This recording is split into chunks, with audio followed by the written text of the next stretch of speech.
So we didn't start the game great at all. Started the game very bad, but I thought we battled back and showed a lot of fight down the stretch.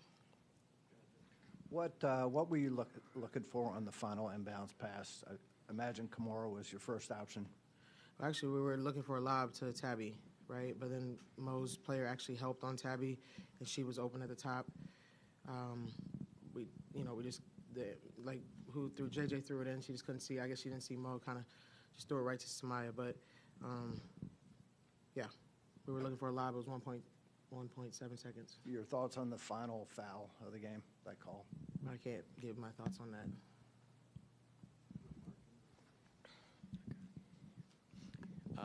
Obviously, what halftime adjustment did you dial up there to make such improvements offensively and defensively there in the third quarter? Yeah,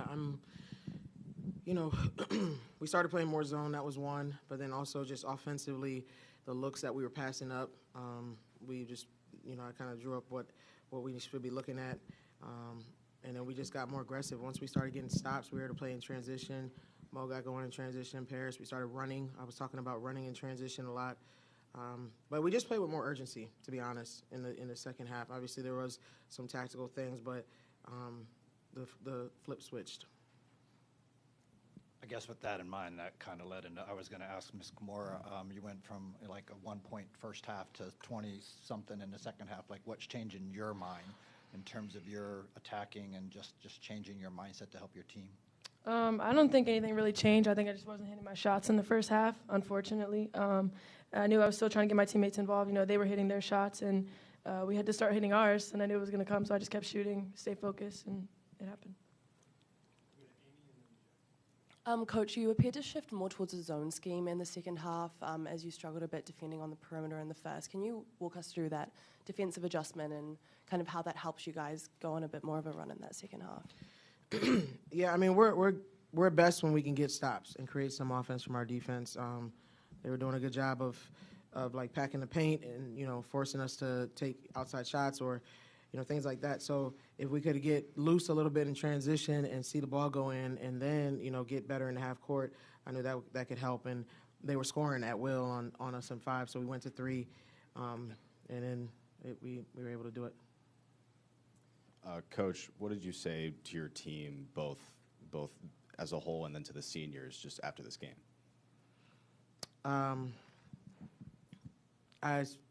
I apologize in the locker room that we didn't get it done for the seniors. I think everybody feels that way. You never want to send your seniors off in their last game in this arena with a loss, And then I just talked about I still, truly believe in our players, in this group, in this team. Same thing I said out there on the court. I want to go into the ACC tournament. We got to fix some things, but we got to get our fight back. We got to get, just get ourselves back on track and go in there one game at a time and do what we know we can do. So it's just about, this sucks, and it's going to suck right now, but when we wake up tomorrow, we got to move on and get ready for the ACC tournament. And that was basically the message. This game had NCAA tournament implications for both teams. Is that a subject you addressed before the game, what a win could mean? No, because I do believe that we're in the NCAA tournament and we're going to continue to prove that in the ACC tournament. But, obviously, yeah, I mean, you want to continue to win. You want to finish the regular season strong, but I think we've done enough to make ourselves an NCAA tournament team. But this was a big game for a lot of reasons. It's our rival school. It's our last home game. We're both we were probably in the same seed, I'm assuming, for the NCAA tournament. So, and then ACC tournament seeding. So there was a lot, that went into this game. But it's not really good to put that kind of pressure on your players. And so I didn't address that. I just addressed we were trying to get back for what we lost on their court. We needed to get a win.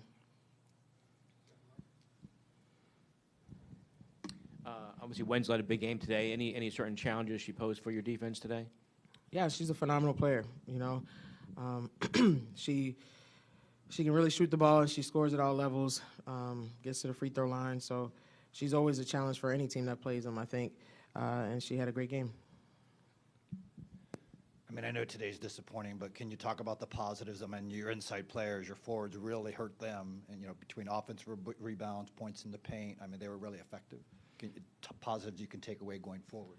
Yeah, I mean, once we settled in and stopped the bleeding, I guess you could say, I thought we were really efficient. And also getting the ball to our players in a timely fashion where they could score, and then we kind of imposed our will that way in the paint.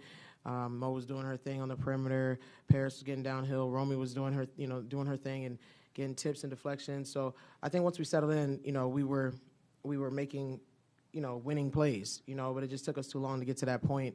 But there's so many positives that you can take. It's just hard when you just took, a loss right at the buzzer. But I told them in the locker room, I have full belief in our players. I think that, and I said on the out there on the court, that I think that this program is taking tremendous strides. We're getting talked about nationally when this was one of the worst programs in the country when we got here 4 years ago. So I think, there's so much to take away from that. But I also know we haven't reached our ceiling yet. So we've made tremendous progress, and we're going to continue to do that. But I know what we have left in the tank this particular season. Looking at your body of work from the regular season, what are your kind of biggest things you think you need to focus on going into the postseason to reach that ceiling that you just mentioned? Yeah, I mean, there's a lot of things, and a lot of them I'll keep in-house, but we do need to, I've said multiple times, we got to get better at transition defense. We got to get better at limiting turnovers. Things like that have plagued us in wins and losses all year. So, those are things that we're going to continue to work on and take more pride in. But, obviously there's always stuff that you're going to reflect back on and make sure that you fix in the month of March. The month of March is about urgency, and it's the best month of the year. It's a lot of fun. There's a lot of passion. There's a lot of joy. There's a lot of togetherness. There's a lot of, competition, all of that stuff. But it's about urgency, and it's about, staying present and staying in the moment, because obviously tomorrow's not promised. So I think, obviously, my coaching staff and I will go back, fine-tune some things, but we just want to make sure that we're together as we move into the ACC tournament.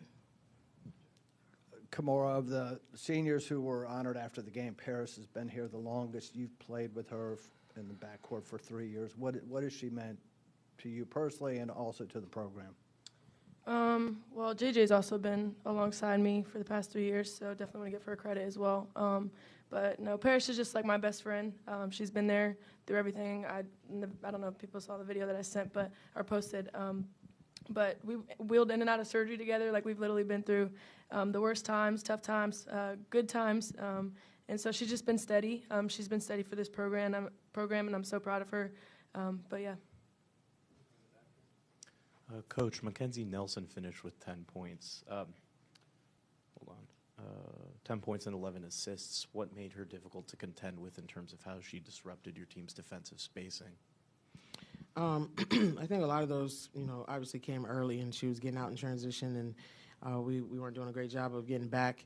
But once we were in the zone, I think we contained her. But she was able to find some of her teammates. Obviously, she's a good facilitator. That's what she does. She plays with tremendous pace, especially in the open court. So transition defense, that's one of the areas that we got to continue to get better. Since all conference comes out on Tuesday, let me ask you about Kimora. Obviously, another great season for her. What do you notice about being around her day in and day out to explain how she's become once again such one of the better players in the conference? Yeah, I think she's committed to her craft. She wants to get better. She wants to watch film. She wants to get in the gym. She's very talented, and it doesn't just come. Obviously she has gifts, from God, but I think she really works on her game. Also, I compare her a lot when I'm talking in media, and not their games, and just the mindset. So if you look at LeBron James, he's all-time leading scorer in the NBA, but he can score any night. Any night he could have whatever he wants, but he always wants to get his teammates involved, right? He always wants to make the right basketball play. So that's Mo's mentality. Like, yes, she can score. Yes, she can take over, but she always wants to make the right play. They run two people at her. She wants to set up her teammate, and that's what I think the beauty of her game is. She has a lot of humility and very unselfish, but is very talented and she can score the ball as well. So I think it's hard to guard. Sometimes people want to play her for the pass, and the next thing you know, she's scoring. And then you want to play her for scoring, and she's passing. So to me, she's the best guard in the conference, and and one of the best in the country.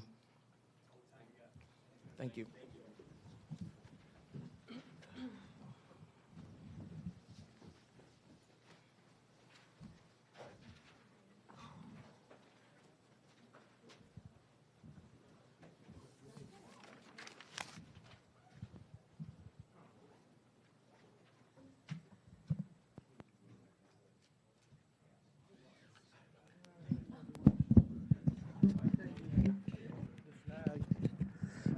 It's so hard to remove them, huh?